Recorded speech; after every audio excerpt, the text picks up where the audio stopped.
I'm here to share with you 44 different documents from the governments whereby they admit the Earth is flat. Documents from the CIA, USSR, U.S. Army, NASA, Federal Aviation Administration, the FAA, U.S. Navy, National Imagery and Mapping Agency, National Geospatial Intelligence Agency, and the U.S. Marine Corps, which includes state-owned universities such as UCLA, Penn State, and Shenyang Aerospace University. Government admits flat Earth document number 1, put out by the CIA, whereby it looks like they stole it from the USSR, and this document was created, appears to be sometime around March of 1957, and you'll notice that in the bottom left-hand corner you'll see the title of the document, the author, if there is one cited, unless there's a ton of them, and I'm not going to list them all, and then you have the URL of this document, so if you want to go download it yourself, you're able to. And when I go through these documents themselves, you'll see on the bottom right-hand corner is the page number where you can find these phrases and words cited. So beginning with page 19 of 100 for this dissertation, there's the brightness of the firmament. The firmament is a biblical term which is mentioned in Genesis chapter 1 8 different times, and beginning with verse 6. And the firmament was made to divide and separate the waters from above from below, as well as the sun, moon, and stars are placed within the firmament. So please go reread Genesis chapter 1. The firmament is also mentioned on page 20. Also, a near sun, which means localized sun, is mentioned, and it talks about the brightness of the first order and derived on the assumption of a flat Earth, and giving some conclusions derived on the basis of this formula. So the formula is based upon the assumption of a flat Earth. There's a near sun, and there's a firmament, apparently. Government admits flat Earth, document number 2. Propagation of electromagnetic fields over flat Earth. You'll notice that on page 7, it says flat idealized Earth. On page 17, flat Earth. Page 18, flat Earth. Page 28, flat Earth. Page 35, flat Earth. Government admits flat Earth, document number 3, from the U.S. Army, titled An Energy Budget Model to Calculate the Low Atmosphere Profiles of Effective Sound Speed at Night. There's an image in the document where it shows a near and localized sun, corpuscular rays, and a flat Earth. And that again is on page 10. And then if you go to page 16, you see the word flat Earth. Government admits flat Earth, document number 4, put out by the United States Army, titled Computationally Efficient Algorithms for Estimating the Angle of Arrival of Helicopters Using Acoustic Arrays. Let's see what it has to say. On page 17, it says flat Earth. Page 30, flat Earth model. Page 31, flat Earth.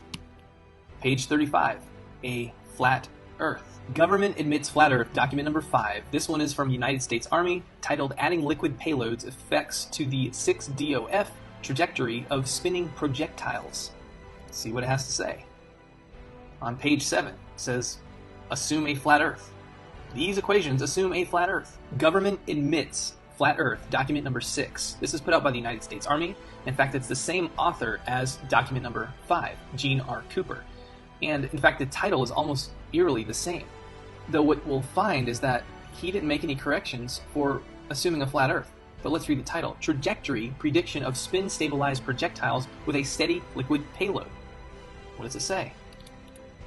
Page 10. It says, these equations assume a flat Earth.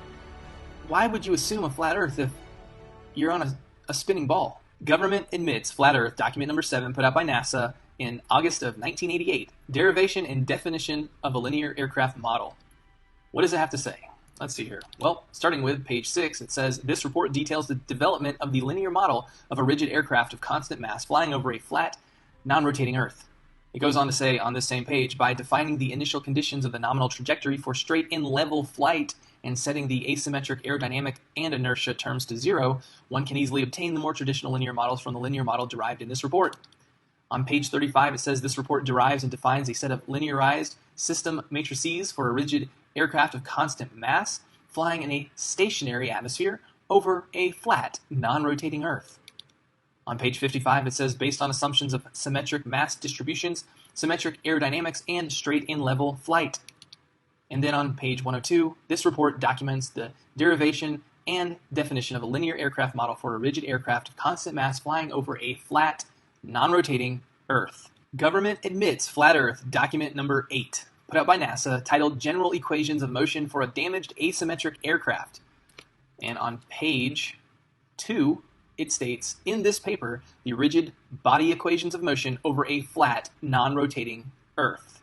Government admits flat Earth document number 9, put out by NASA, titled Predicted Performance of a Thrust-Enhanced SR-71 Aircraft with an External Payload.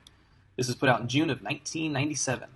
And it states non-rotating Earth. Right there, page 10. And this SR-71 Blackbird has a top speed of 2,193 miles per hour.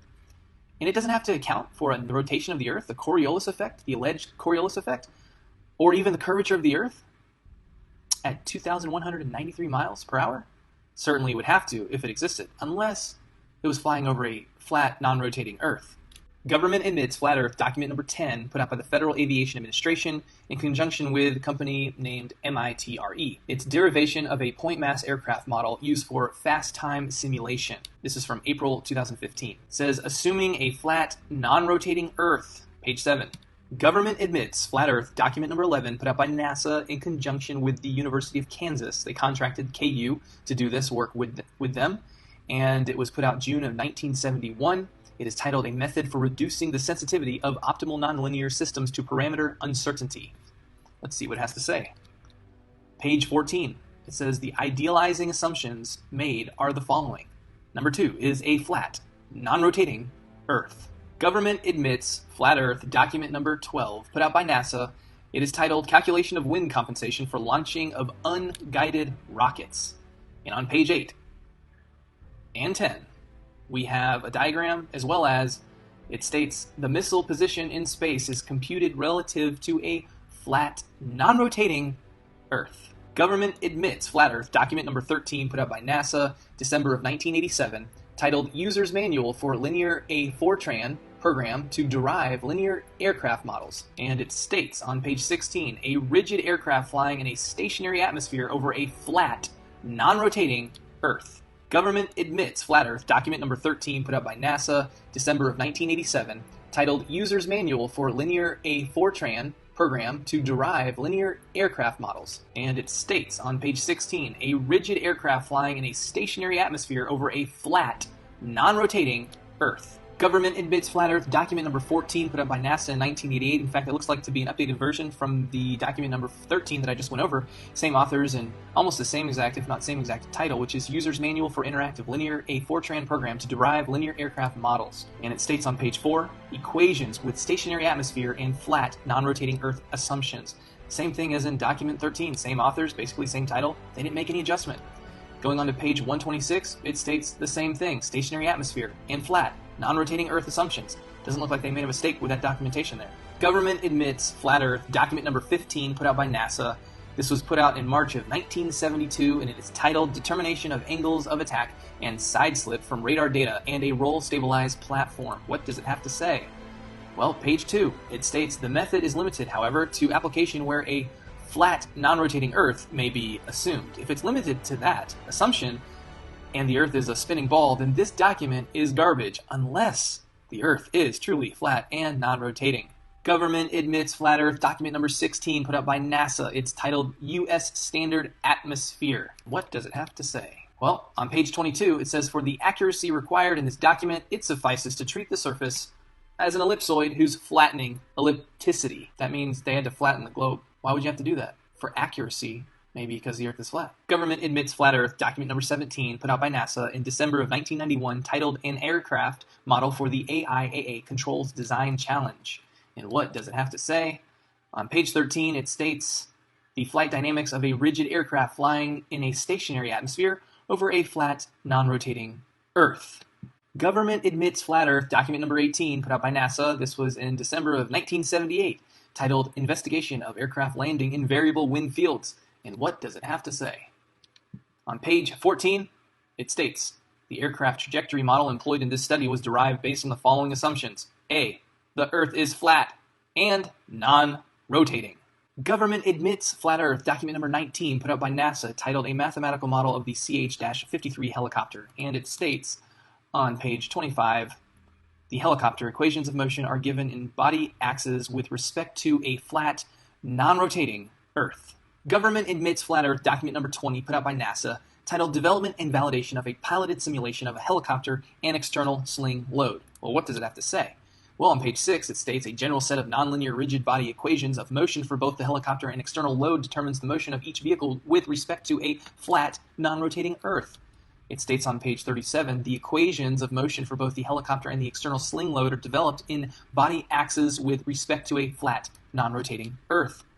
On page 48, it states the terrain is generally flat. Government admits flat Earth, document number 21, put out by NASA and the U.S. Air Force in conjunction with research provided by Georgia Tech, and it is titled Atmospheric Oscillations. What does it have to say? Well, on page 13, it states a model frequently used is that of a flat, non-rotating Earth. Also states the most one can profitably simplify the problem is to consider an isothermal atmosphere, plane level surfaces, and a non-rotating Earth. Government admits flat Earth, document number 22, put out by NASA, titled Stability and Control Estimation Flight Test Results for the SR-71 aircraft with externally mounted experiments. And what does it have to say? Well, it states on page 18 and 19, if you put them together, because there's a break in the paragraph, it states, these equations assume a rigid vehicle and a flat, non-rotating Earth. Not very safe for a vehicle that travels at a top speed of 2,193 miles per hour. Government admits flat Earth, document number 23, put out by NASA in May of 1988, titled Flight Testing a VSTOL Aircraft to Identify a Full Envelope Aerodynamic Model. And it states, motion over a flat, non-rotating Earth, page 9 of 18. Government admits flat Earth, document number 24, put out by NASA. It is titled Singular Arc Time Optimal Climb Trajectory of Aircraft in a Two-Dimensional Wind Field. What does it have to say? It states on page 2, in our minimum time to climb problem, the aircraft is modeled as a point mass of the flight trajectory is strictly confined in a vertical plane on a non-rotating flat Earth. Government admits flat Earth, document number 25. This is put out by the United States Navy, and it is titled Studies on Instabilities in Long Baseline Two-Way Satellite Time and Frequency Transfer, including a Troposphere Delay Model. And what does it have to state? It states on page 2, it shows a graphic which shows two ground stations on equal level ground, both ground stations on the same flat plane. And then on page 6, it states assuming a flat Earth and the straight line of sight. Line of sight, just so you know, line of sight does not apparently exist when you're looking over the Earth. And I'm going to get to that in another document pretty soon. Government admits flat Earth, document number 26, United States Army. It is titled Scale Insensitive Detection Algorithm for FLIR Imagery. What does it have to state? It states that in other scenarios, only the range to the center of the field of view and depression's angle is known, so that a flat Earth approximation provides the best estimate. That is page 6 of 22. Government admits flat Earth, document number 27, put out again by the United States Army, and it is titled User Manual for the Microsoft Windows edition of the Scanning Fast Field Program, version 3.0. What does it have to say? Well, it says on page 45 of 47, this model works over a flat and non-turbulent atmosphere. Government admits flat Earth, document number 28, put out by the United States Army, titled Path Loss Measurements in a Forested Environment at VHF. And what do we have to find in here? But it states on page 8, flat Earth, page 16, over a flat Earth, page 17, over flat Earth, page 18, over flat Earth, page 19, over flat Earth, page 20, based on flat Earth. Theory, not a theory, it's fact.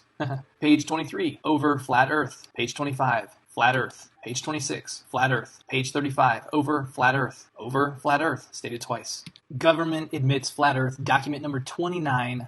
This is the U.S. Air Force, who contracted Brown University to put forth a document titled Review of Sound Propagation in the Lower Atmosphere, documented in May 1955. So what does it say on page 18? It says, in most of the topics to be discussed, the problem is to describe the sound field in a region of atmosphere above a flat Earth. And then it goes on to cite, in page 208, cite a document, an article that was written in 1954 in Physica XX, and it is titled The Extension of Summerfield's Formula for the Propagation of Radio Waves Over a Flat Earth to Different Conductivities of the Soil. So you may want to research that one a little bit further. Government admits flat Earth, document number 30, put out by the United States Army, entitled Beacon Position and Altitude Navigation Aided by a Magnetometer. And it states on page 11, it says that the first is the Earth Fixed Coordinate System, which is fixed to the Earth with a flat Earth assumption. And just check out the diagram that they have associated with it. Are you serious? Government admits flat Earth, document number 31, put out by the United States Army, and it is titled Automatic Target Acquisition of the Demo 3 Program. And it states on page 9, only the range to the center of the field of view and the depression angle is known so that a flat Earth approximation provides the best estimate. Government admits flat Earth, document number 32, put out by the United States Army, and it is titled Modeling of Atmospheric Effects. Let's see what it's got to say. Well, on page 28, it states, this model works well over a flat Earth and non-turbulent atmosphere. Government admits flat Earth, document number 33, put out by NASA in conjunction with an organization called Range Commanders Council Telemetry Group. The document is titled Telemetry Standards.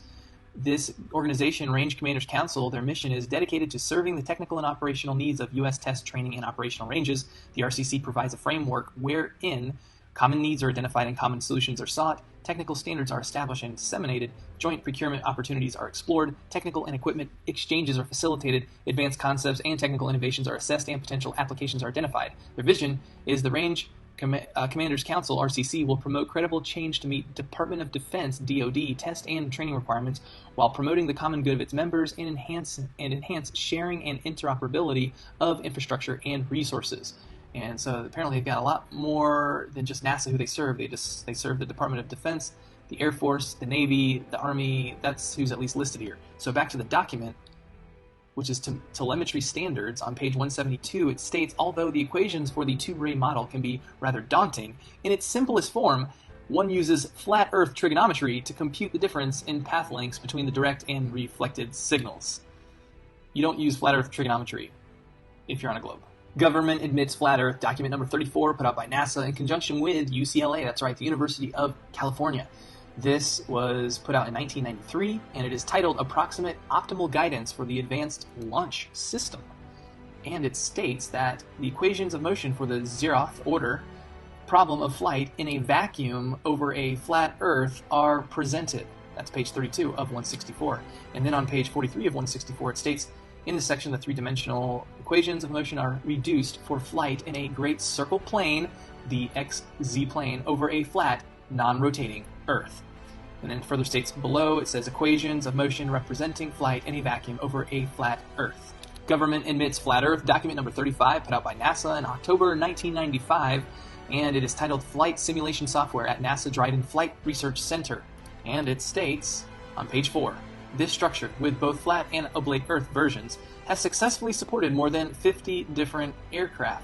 Apparently it also has a flat Earth version. And in most cases, flat Earth, 6 degree of freedom equations of motion are used. Why would that be unless your Earth is flat? Government admits flat Earth, document number 36, put out by NASA, and it is titled Simulator Aero Model Implementation. On page 10, it states, for the flat, non-rotating Earth, considered here. And why are we considering to build a software over a flat Earth to be used for trainings when the Earth is a spinning ball? Maybe the Earth is flat. Government admits flat Earth, document number 37. This is Shenyang Aerospace University, which is affiliated with, obviously, China. And the title is Design and Implementation of Flight Visual Simulation System. And on page 3, it states, and I'm going to read this entire thing because it's very important to understand, mathematical modeling of flight simulation.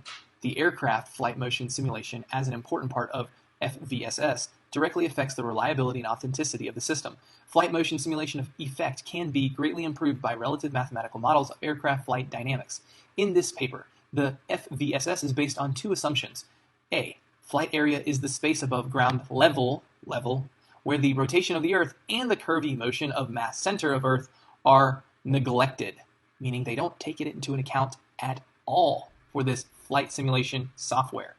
Why would they do that if the Earth is a spinning ball? Why would you create software to train people how to fly on flat, non-rotating Earth software? Why? Because the Earth is flat. Government admits flat Earth, document number 38. This is put up by Penn State, which is a public university, so state-owned. The title is A Discussion of Methods of Real-Time Airplane Flight Simulation. And what does it have to say about flight simulation? Well, on page 11 it states flat Earth coordinates.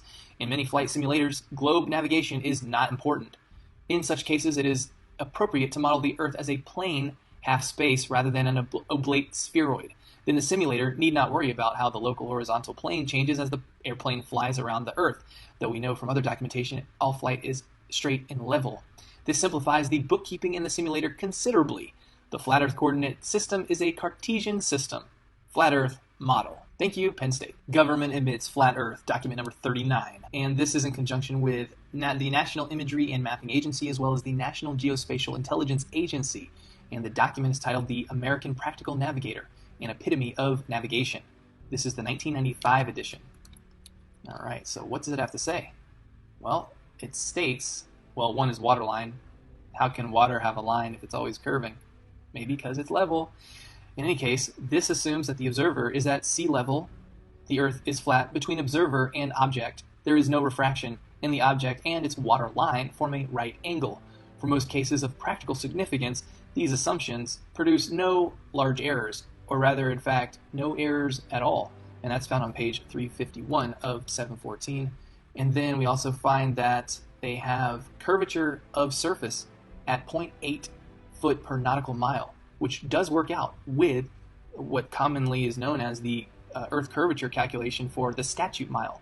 For the statute mile, it's 0.666 foot per statute mile for the curvature of the surface, but for nautical mile, it does work out to 0.8 foot per nautical mile for the curvature of the surface. So apparently they're using the same spherical trigonometry that flat earthers are using to prove that the Earth is not a globe. And that's found on page 355 of 714. And then this definition, I think, was very interesting. It's called backshore. The part of a beach which is usually dry, being reached only by the highest tides, and by extension, a narrow strip of relatively flat coast bordering the sea. Flat coast. Page 573. And then we also have line of sight. Now this is a very interesting definition. Line of sight, the straight line between 2 points which does not follow the curvature of the Earth. The only way that this apparent definition works out would mean that you're only looking up in the sky, never looking straight out over the plane of the Earth, because if you were, then you would be following the curvature of the Earth, thereby it's no longer the line of sight. But we commonly say, in my line of sight, I can see such and such when you're looking straight over the Earth. Apparently we've been using it incorrectly.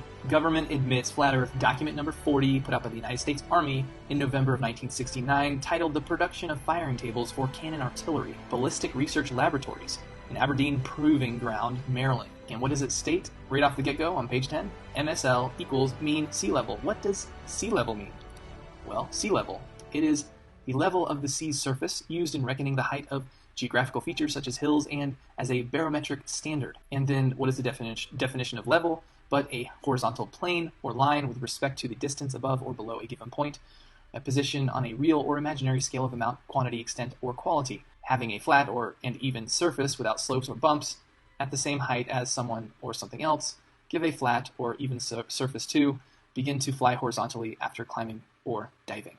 That's the word level. That's what is attributed with the word for sea level, the phrase sea level. The word level is in there because water always seeks to find its level.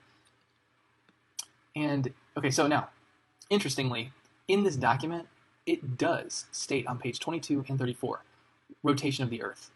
That phrase, rotation of the Earth, is cited 3 times between pages 22 and 34. However, an equation based on a theory, particle theory, is not a proof for rotation of the Earth. For each of the 3 variables for the rotation of the Earth in the theoretical equation, the number 0 can be plugged in without negatively impacting the entirety of the equation. Thus, it's just a variable that has no bearing within the equation. And here was an interesting graphic on page 110. It shows a horizontal range in meters. On the far right, the 1 is chopped off. Somehow that happened, but it's 12,000 meters. That represents 7.45 miles and would be representative of 37-foot drop if the Earth is a ball. But Earth curvature is not necessary for calculating ballistic artillery. They put it on a horizontal range. No curvature. Government admits flat Earth. Document number 41, put out again by the United States Army, April 2016, titled Field Artillery Manual Cannon Gunnery. What do they have to say? Well, no rotation of the Earth. That is standard conditions. No rotation of the Earth. That's on page 175. However, it does state on page 192, theory of rotational effects. But we understand if we look at the word theory in the definition, it is a supposition or a system of ideas intended to explain something, especially one based on general principles independent of the thing to be explained. Hypotheses, thesis, conjecture, supposition, speculation, postulate, proposition, premise, surmise, assumption, presumption, presupposition, notion, guess, hunch, feeling, suspicion. Do you understand that the idea of a theory in science, until it's been proven anyways, it is simply a form of mysticism even, potentially. So this idea that they want to throw in the rotational effects in this document has no bearing because they admit that it's just a theory, a supposition, a speculation, a postulation. It's not a fact. So, and this is interesting too. The M198 howitzer has a maximum range of 14 miles. That would be 157 feet of drop from the alleged Earth curvature that goes unaccounted for. Why? Why would you not account for the alleged drop if you're living on a ball? Because you don't have to. The Earth is flat. Government admits flat Earth. Document number 42, United States Army, put out in July of 2006, titled Field Artillery Gunnery. And I'm not going to go through all the document, but I'm going to summarize what is in here, and you can check it for yourself. Concepts not discussed or disclosed in the document: Coriolis, rotation of the Earth, sphere, curvature, or even the motion of the Earth. However, the concept that is discussed is azimuth. And azimuth proves that you have to be on a ground plane, flat, no curvature, for an azimuth. Now, this image was not in the document itself, but the concept itself is used throughout the document, proving that it's flat. Government admits flat Earth. Document number 43, and this time it's the United States Marine Corps, and it is titled TTP for the Field Artillery Cannon Gunnery. And what does it state? The same thing as the document number 42, which I just covered. The concepts that are not discussed in this document include Coriolis, rotation of the Earth, sphere, curvature, and motion of the Earth. However, azimuth is discussed. Again, the Earth is flat. Government admits flat Earth. Document number 44, put out by the United States Marine Corps, entitled Tactics, Techniques, and Procedures for the Field Artillery Manual Cannon Gunnery. What's interesting about this document is that it does go into great length of stating the words and phrase rotation of the Earth and Coriolis. It says it 1, 2, 3, 4, 5, 6, 7 different times at least. However, it also states that the standard conditions by which it operates, or expects to be operating, is no rotation of the Earth at all. So why is there this contradiction? So how do we reconcile the difference and apparent contradiction of whether or not rotation of the Earth or Coriolis needs to be taken into account? Well, number one, other than the mention of the terms rotation of the Earth and Coriolis, there is absolutely no instruction in the documentation for how to account for the rotation of the Earth. So why is that? Number two, the rotation of the Earth is a theory. And just as in the equation cited in the U.S. Army document, report number 1371, entitled The Production of Firing Tables for Cannon Artillery, which was document number 40, it allows for the variable of alleged rotation of the Earth to be 0, leaving the entirety of the equation unaffected. And it is the same with this documentation produced by the United States Marine Corps. And if you're interested in looking at document number 40 again one more time, you can pause this. This is for your help, and research a little bit more right here, or you can just go to the document itself and check it for yourself. But I'm going to move on. Now, what is discussed in this document is azimuth. And we understand that only works on a ground level plane. Flat, no curvature. So I rest my case. The Earth is flat.